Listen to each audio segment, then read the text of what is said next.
Hey, my name is Ryan, I'm an artist, and today I'm going to teach you how to draw a basic head. When I was learning to draw heads, the first thing I learned were the basic proportions. To do this, I studied the Loomis method and the Riley method. Both of these are techniques that use measurements to draw heads. Andrew Loomis was an artist that wrote the book Drawing the Head and Hands. In the book, he talks about a method he came up with for drawing a very basic head.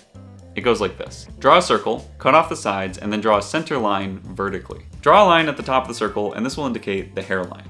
Draw a line horizontally through the center of the circle, and this will indicate the brow line. Draw a line at the bottom of the circle, and this will indicate where the nose goes. At this point, you can see that the section between the brow and the hairline is equal to the brow and the end of the nose. You're going to use that measurement to create a third section, and this will indicate where the end of the chin goes. To draw ears, the top of the ear usually lines up with the brow line, and the bottom of the ear lines up with the end of the nose. From here, you have a very basic head that you can start to put features onto. For placing the features, you can use these general rules as a rough guide. When looking at someone straight on, the eyes are usually one eye width apart. The sides of the nose line up with the inside corners of the eyes. This usually works for most angles.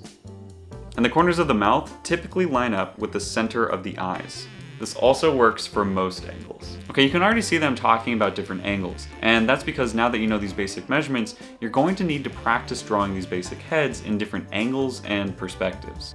Hey, so I'm editing right now and I realized that I forgot to explain how to draw the basic head in other angles. Sorry. Again, we're going to start with a circle, then draw a smaller circle within the larger circle. This will represent cutting off the sides like we did before. Then draw a center line to indicate the front of the face. Next, draw a hairline that wraps around and lines up with the top of the smaller circle. Then draw a brow line that cuts through the center, and then draw a nose line that lines up with the bottom of the smaller circle. Now use the measurements like we did with the front view to find the chin. Next, draw a vertical line that goes through the smaller circle. This will indicate where the jaw goes. Now draw the jawline and connect the chin, and then you've got a basic head. It helps to think of the basic head like a box. When the head is tilted or at an angle, the guidelines will wrap around the head like they do on a box. So if the brow line goes here and the nose line goes here, that means those lines will wrap around the side, which means that the ear goes somewhere around here.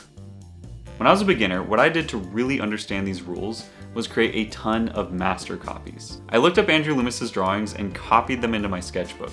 I did the same with Frank Riley. I did this until I felt like I truly understood these measurements, and I suggest that you do the same. The Riley method is similar to the Loomis method, but I think it's just a little bit more complicated. It uses a lot more circles and swooping motions. It's a little bit more organic.